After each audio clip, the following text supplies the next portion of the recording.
Salve, salve, juventude! Firmeza total? Então, estamos aqui para continuar nossa revisão. Hoje a gente vai falar sobre equilíbrio químico e sobre o deslocamento do equilíbrio químico. Beleza? Mas para falar sobre equilíbrio químico, primeiro a gente tem que entender, né? O que são reações químicas? São processos em que os reagentes se transformam em produtos.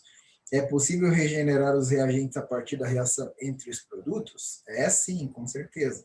Em algumas reações é possível, em outras não. Muitas vezes a gente aprende lá no começo que reação química é um processo sempre irreversível, mas não, a gente vai ter dois tipos de reações, né? Temos as reações normais, né? Normais, no, que a gente conhece primeiro, né? Que a gente estuda primeiro, que são as irreversíveis, também chamadas de completas, né? É aquelas que a flechinha está desenhada só em um sentido, né? Então, os reagentes conseguem se transformar em produtos, mas os produtos não conseguem se transformar em reagentes. Por exemplo, a combustão completa lá, se você tiver gasolina reagindo com O2, ela vai se transformar em CO2 e água. Se você reagir CO2 com água, não vai dar gasolina e oxigênio, por isso ela não é uma reação reversível, assim, ela é uma reação irreversível. E aí, quando um dos reagentes acaba, a reação cessa. Por exemplo, se você está com uma vela, né, pegando fogo lá no pavio dela, aí a hora que você cobrir, por exemplo, a vela com um copo, impedindo a entrada de ar, o oxigênio vai acabar, a hora que o oxigênio acabar, a combustão para de acontecer também, né? Então, isso é um exemplo de reação irreversível, que é sempre representada aqui por apenas uma flechinha. Quando for a reversível, ela vai ser representada pela flecha que vai e pela flecha que vem, né? Que é o caso das reações irreversíveis, que são chamadas de incompletas, né? A irreversível é chamada de completa porque uma hora ela vai acabar, né? A hora que um dos reagentes acabar, ela para. Já a reação reversível, ela nunca para, porque tanto os reagentes se transformam em produtos, como os produtos se transformam em reagentes, né? Então, a gente tem lá a reação direta, que é no sentido da esquerda para a direita, e a reação inversa, que é no sentido da direita para a esquerda, acontecendo concomitantemente, né? Então, um exemplo desse tipo de reação é a hidrólise salina e a neutralização, né? Então, se você tem um ácido reagindo com uma base, virando sal e água, é uma neutralização total. Se você tem um sal reagindo com água, formando ácido e uma base, aí é uma hidrólise salina. Então, é um tipo de reação reversível, que é aquela que não vai acabar, né? Os produtos reagem entre si, regenerando também os reagentes. Beleza? E aí, para que uma reação entre em equilíbrio, essa reação tem que ser reversível, né? Senão não faz sentido ter equilíbrio, né? Uma reação irreversível, ela vai acabar, e uma reação reversível, ela vai tender a caminhar para atingir o equilíbrio, né? O sistema deve ser fechado para não ocorrer perdas. Aqui a gente está com a diferença dos três tipos de sistema, né? Sistema aberto, por exemplo, aqui um copo de água, né? Ele permite tanto troca de matéria, né? A água evapora, como também troca a energia, né? A água vai assumir a temperatura do ambiente, né? O sistema fechado, ele não vai permitir troca de massa, né? Troca de matéria com o exterior, apenas troca de energia. Então, uma garrafa de água fechada não vai permitir que a água evapore, a água vai ficar lá dentro, mas ela vai permitir troca de energia, por isso a água vai ficar com a temperatura do ambiente.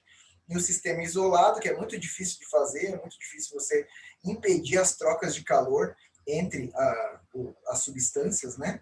Que seria o caso de uma garrafa térmica, ela tenta isolar o sistema, mas ainda ela vai permitir um pouquinho, né, dessa troca de energia com o exterior. Mas troca de matéria não vai ter, né? Não vai ter nada vazando, né? Para estar hermeticamente fechado, e é para tentar diminuir também a troca de energia com o exterior. Outra condição para que uma reação entre em equilíbrio é que a velocidade da reação direta tem que ser igual à velocidade da reação inversa. Então, a reação direta sempre é aquela em que você pegou os reagentes e colocou para misturou e colocou para reagir, né? A gente considera a reação direta, né? Que aqui começa com a velocidade máxima, porque você colocou um monte de reagentes lá. À medida que eles vão se transformando em produtos, a quantidade deles vai diminuindo. consequentemente o número de colisões efetivas vai diminuindo, como a gente viu lá na cinética química, e a velocidade aqui vai diminuindo. Já na reação inversa é o contrário, né? Ela começa no zero, né? Começa sem acontecer, se você colocou apenas os reagentes da reação direta. À medida que eles vão formando os produtos, aí os produtos vão reagindo entre si, vão aumentando a quantidade, vai aumentando a quantidade deles, né, pela formação aqui, pela reação direta, isso vai fazendo com que aumente a velocidade. Quando as velocidades se igualam, então significa que a reação atingiu o equilíbrio químico. Beleza? Outra condição para que a reação atinja o equilíbrio químico é que a concentração dos compostos deve ficar constante, né? Não exatamente igual como é a velocidade, só tem que parar de variar. Então, se você observar um gráfico que relacione a quantidade, né, ou a concentração das substâncias em relação ao tempo, a hora que parar de variar, né, a concentração da substância, significa que a reação entrou em equilíbrio, né? Enquanto elas estão variando, a reação está em busca do equilíbrio químico, né? Quando ela para de variar, significa que o equilíbrio foi atingido. Beleza? Por exemplo, aqui a reação da decomposição do N2O4 em NO2 e no sentido direto aqui, né, a formação do N2, 2N2 se adicionando para formar o N2O4, né? Dependendo das condições, se você começa com NO2, ó, cai vertiginosamente aqui a concentração dele, a N2O4 vai crescendo até atingir o equilíbrio.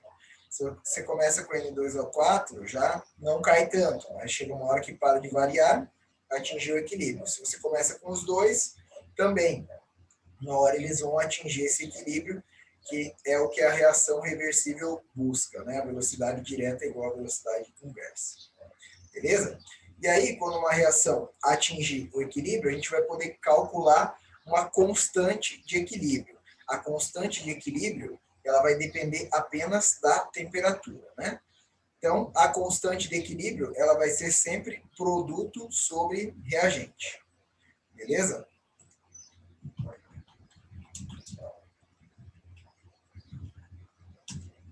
Então, pode ser lá a constante de equilíbrio em função da concentração, que é o Kc, ou a constante de equilíbrio em função da pressão, que é o Kp.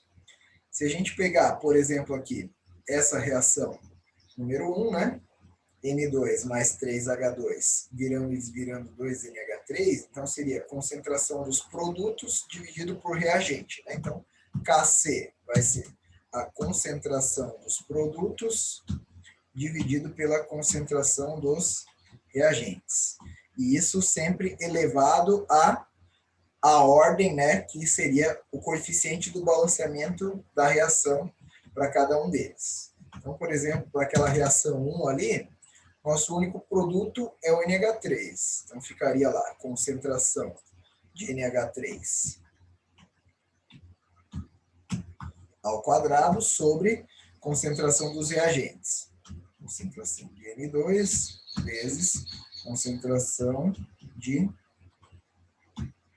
H2 ao cubo, né? Então, aí a gente escreveria essa reação aqui, né? A constante de equilíbrio para ela seria NH3 ao quadrado dividido por N2 vezes H2 ao cubo. Beleza? Se a gente fosse escrever o Kp, no caso da constante de equilíbrio em função da concentração, a gente só vai colocar na expressão aqui as substâncias aquosas e gasosas. Beleza? Se a gente for fazer o Kp, é só para as gasosas, né? Então seria pressão dos produtos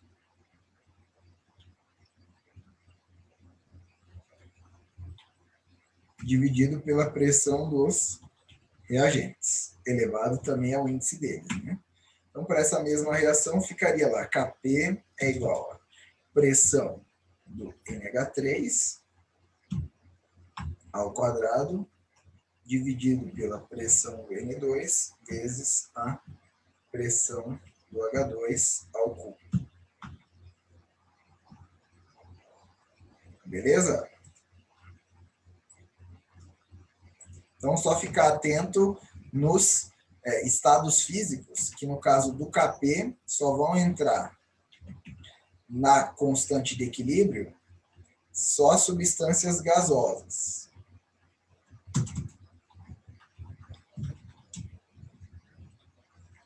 E no Kc, os aquosos e os gasosos. Então, sólido e líquido não entra nem no Kc, nem no Kp. No Kc só aquoso e gasoso, e no Kp só gasoso. Lembra lá a diferença de aquoso e líquido? Líquido é uma substância pura no estado líquido. Aquoso é alguma substância dissolvida em água. Beleza? Então, é uma mistura. Muito bem. Aí lembrar que a pressão, né, de uma substância aqui, né, vai depender da fração molar, da quantidade, da porcentagem lá dela em relação à quantidade total de gases que você vai ter. Então, por exemplo, a nossa atmosfera é mais ou menos 80% de nitrogênio. Então, a pressão do nitrogênio na atmosfera seria 80% da pressão atmosférica. Se pegar no nível do mar, daria 1 atm, né, a pressão total. Então, a pressão de nitrogênio seria 0,8 atm, né? Quando o exercício te fornecer esses dados, fica fácil para você calcular as pressões parciais e aí substituir aqui na forma. Beleza? Então, lembra lá que no Kc só aquoso e gasoso, no Kp só gasoso. Se a constante de equilíbrio for maior que 1, o que vai acontecer? Se a constante de equilíbrio for maior do que 1, significa que você vai ter mais produtos do que reagentes, né? Isso significa que a reação tende a favorecer o sentido direto, né? Sentido de formação dos produtos. Se a constante de equilíbrio for menor do que 1, significa que você tem mais reagente do que produto. Então, significa que a reação tende a favorecer mais o sentido inverso, né? Que vai formar os reagentes. Beleza? Se ela for igual a 1, aí tanto a quantidade de produtos quanto a quantidade de reagentes formados vai ser a mesma. Beleza? Se você tiver o Kp, quiser saber o Kc ou vice-versa, também existe essa fórmula aqui que auxilia na hora do cálculo do Kc, sabendo o Kp, ou do Kp, sabendo o Kc, né? Então, aqui, Kp é igual a Kc vezes R, que seria a constante universal dos gases lá. Na maioria dos casos, a gente usa o 0,082, né? E T vai ser a temperatura em Kelvin. ΔN é a variação de mols, ou seja, número de mols dos produtos menos número de mols dos reagentes. É isso para os gases, como aqui tem a ver com gás, né? Então, número de mols de gás do produto menos número de mols de gás do reagente. Beleza? Vamos fazer um exercício aqui, então. As espécies químicas A e B reagem segundo a reação representada pela seguinte equação. 2A mais B virando 4C. Em uma temperatura fixa, as espécies são colocadas para reagir em um recipiente com volume constante e a figura abaixo mostra como a pressão das espécies varia com o tempo, né? A partir da análise da figura, assinale a opção que apresenta o valor correto da constante de equilíbrio Kp para essa reação. Então, como que a gente faria esse exercício aqui? Exercício 1, né? A gente escreveria lá, Kp é igual produto sobre reagente. Então, no caso aqui é pressão do C elevado à quarta, né? Dividido pela pressão do A ao quadrado vezes a pressão do B.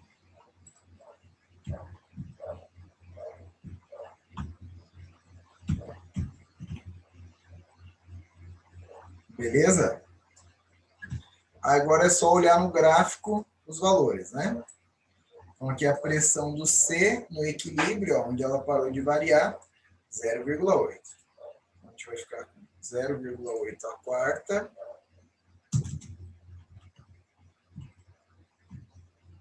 dividido pela pressão do A ao quadrado, né? Pressão do A ao quadrado, 0,4.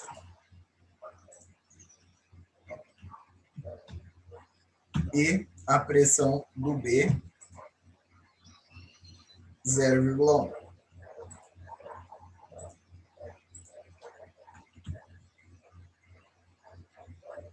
Beleza? Vamos lá. 0,8 elevado a 4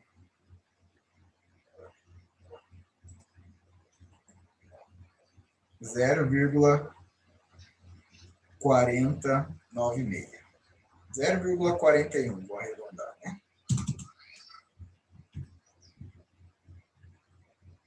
Beleza? Aí, dividido por 0,4 ao quadrado, 0,16. Vezes 0,1, vai ficar então 0,016. Isso aqui dividido por 0,016, 25,6. Então, aqui favorece bastante a reação direta. E a unidade, como que a gente vai saber aqui? Faz análise dimensional, né? Então, aqui a gente tinha lá as pressões dadas em ATM, né?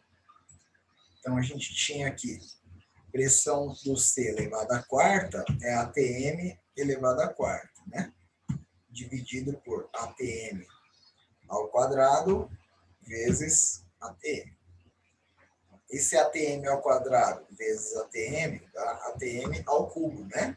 Então, ficaria ATM à quarta dividido por ATM à terceira. Uma unidade aqui da nossa constante de equilíbrio Kp é ATM.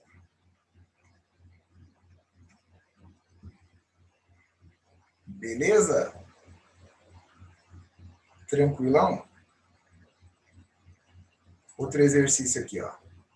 A pressão total de um sistema gasoso constituído por H2, I2 e HI em equilíbrio é 4 atm, em uma dada temperatura. Sabendo que existem 40% de H2 e 10% de I2 em volume, qual é o valor da constante de equilíbrio em termos da pressão? Então, a gente quer calcular o Kp aqui de novo, né? Então, novamente aqui, H2, Kp para essa reação vai ser pressão do HI ao cubo, ao quadrado, né? Pressão do HI ao quadrado dividido pela pressão do H2 vezes a pressão do I2.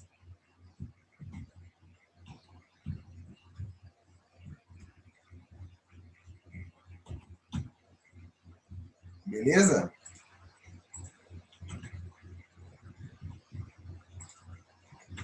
Aí é o seguinte, ó. Para a gente descobrir as pressões deles, está aqui a pressão total e a gente tem a porcentagem.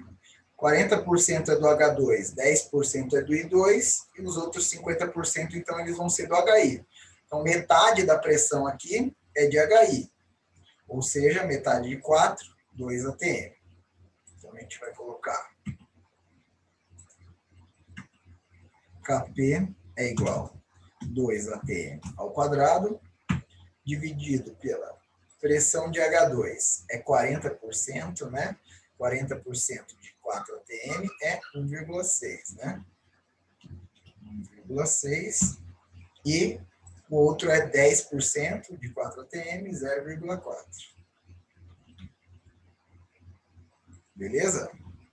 Portanto, aqui o Kp vai ser 4 dividido por 1,6 vezes 0,4. 4 dividido por 1,6 vezes 0,4. 6,25. Beleza? E a unidade aqui, ó. A unidade vai dar em cima ATM ao quadrado, embaixo ATM vezes ATM.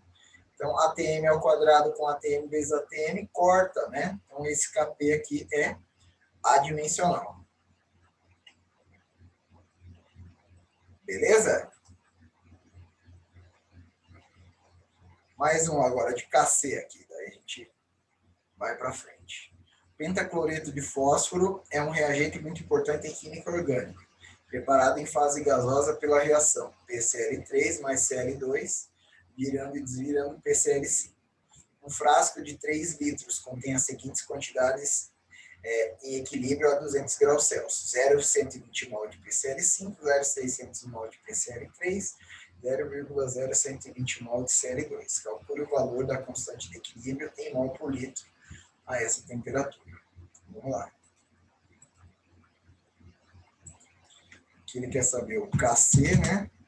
Kc vai ser igual a PCl5 sobre PCl3 vezes Cl2, né? Concentração de PCl5 dividido por concentração de PCl3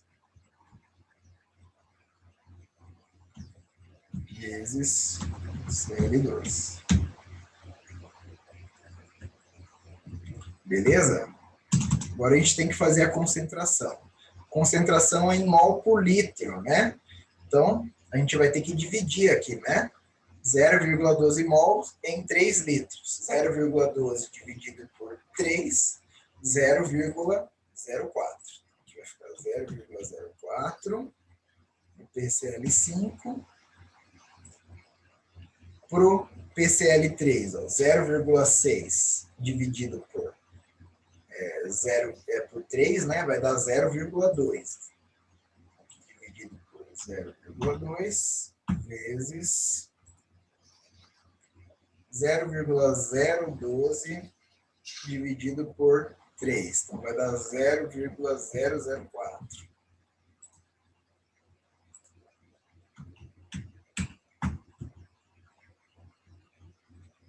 Beleza?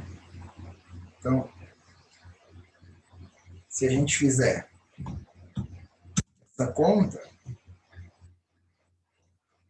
0,4 dividido por 0,2 vezes 0,004, isso vai dar, aqui em cima vai ficar 4 vezes 10 a menos 2, né? Dividido por 2 vezes 10 elevado a menos 1.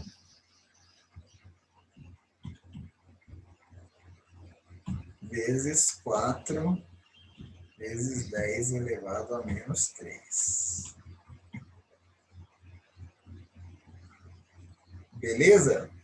Então, isso aqui vai ficar 4, né? Dividido por 8, que dá meio.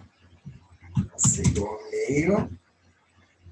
10 a menos 2, menos 4, então vai ficar mais 4. Menos 2 mais 4, 2. 0,5 vezes 10 elevado ao quadrado, né? Ou seja, isso vai ser igual a 50. E a unidade, temos lá mol por litro em cima, né? Dividido por mol por litro embaixo, né? A gente tem mol por litro vezes mol por litro, né? Ou seja, corta um mol por litro de cima com um mol por litro de baixo, sobra só um dos mol por litro de baixo. Ou seja, é só a gente inverter então, né? Para ficar corretamente. Então, que a unidade é litro por mol. Se sobrou 1 sobre mol por litro, é a mesma coisa que litro por mol. Beleza, pessoal? Agora a gente vai ver o deslocamento do equilíbrio, né, que vai convergir com o princípio de Le Chatelier. Fala assim, quando um sistema em equilíbrio sofre algum tipo de perturbação, ele tende a se reajustar a fim de diminuir os efeitos dessa perturbação e atingir novamente o equilíbrio. Beleza? Então, por exemplo, se você tem uma reação em equilíbrio e você aumenta a concentração de uma substância, o equilíbrio se desloca para o lado contrário para gastar essa substância que você colocou em excesso, voltar a deixar as concentrações constantes e atingir o equilíbrio novamente. Então, adicionou algum participante, o equilíbrio se desloca para o sentido oposto ao participante que você adicionou. Beleza? Se você retirou um participante, aí o equilíbrio vai se deslocar para o mesmo lado do que você retirou, né? Se está diminuindo a concentração de um deles, a reação vai tentar trabalhar para formar ele de novo, né? Suprir essa falta e restabelecer o equilíbrio. Então, vai para o mesmo lado que você retirou. Então, se a concentração aumentou, a reação vai para o lado contrário para gastar essa sobra. Se a concentração diminuiu, a reação vai para o mesmo lado para suprir essa falta, essa perda que está sendo tida. Beleza? Pressão.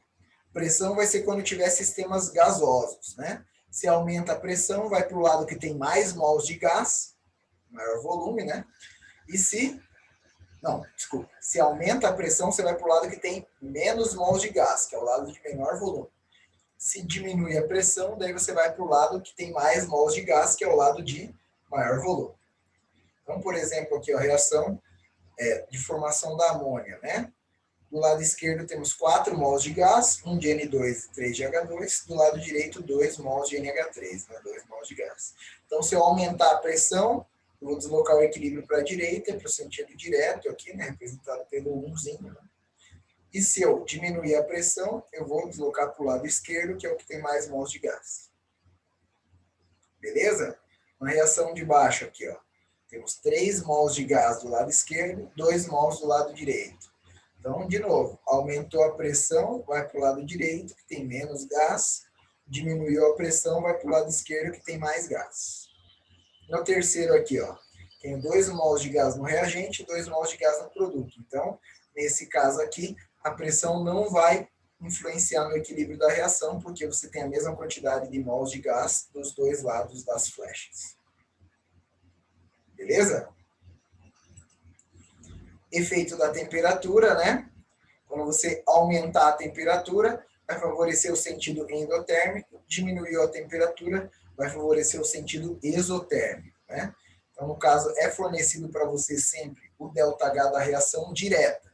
Quando for dada uma reação reversível e for dado o ΔH, é o ΔH para a reação direta. Se a direta é endotérmica, a inversa é exotérmica. Então, se eu quiser deixar aqui o ambiente que está ocorrendo essa reação castanho escuro, precisa aumentar a temperatura para formar o NO2 que tem essa cor. Se eu quiser deixar o ambiente incolor, precisa abaixar a temperatura que vai favorecer a formação do tetróxido de nitrogênio, que é incolor. Beleza? Então, se eu quiser favorecer a formação de CO nessa primeira reação, tem que aumentar a temperatura. Se eu quiser favorecer a formação de CO2, tem que diminuir a temperatura, porque no sentido direto ela é endotérmica, que vai formar o CO, no sentido inverso ela é exotérmica, que vai formar o CO2.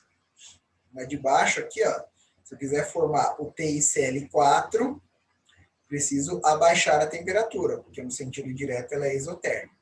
Se eu quiser formar o TiCl3, preciso aumentar a temperatura, porque no sentido inverso ela vai ser endotérmica. Beleza? Então, resumão aqui, ó. Adicionou uma substância que está participando da reação, desloca o equilíbrio no sentido oposto ao que você adicionou, né? Está aumentando a concentração. Retirou uma substância que participa da reação, vai deslocar o equilíbrio no mesmo sentido que ela estava, né? Para o lado dela, para suprir a falta do que está sendo retirado. E as concentrações não alteram a constante de equilíbrio. Beleza? Se for a pressão, né? Aumentou a pressão no sentido de menor volume, menos mols de gás. Diminuiu a pressão, vai para o sentido de maior volume, mais mols de gás. Pressão também não altera a constante de equilíbrio. Beleza? Aumentou a temperatura, vai para o sentido endotérmico. Diminuiu a temperatura, vai para o sentido exotérmico. Essa sim altera a constante de equilíbrio. E a pegadinha que eu coloquei aqui em caixa alta, porque acontece de ser perguntado em muitas questões de vestibular, falando que o catalisador desloca o equilíbrio. O catalisador não desloca o equilíbrio, ele vai ser uma substância que aumenta a velocidade da reação, mas vai aumentar nos dois sentidos, então o equilíbrio vai continuar sendo mantido. E ele também não vai alterar a constante de equilíbrio. Então, a constante de equilíbrio ela só depende da temperatura, dos demais fatores. Beleza? Então, na próxima aula, a gente continua revisando o equilíbrio iônico, né, para daí fazer os cálculos de pH, pOH, né, Ka e Kb, que vão ser úteis aí para a gente determinar a acidez e basicidade das substâncias. Obrigado pela atenção, até a próxima. Tchau, tchau.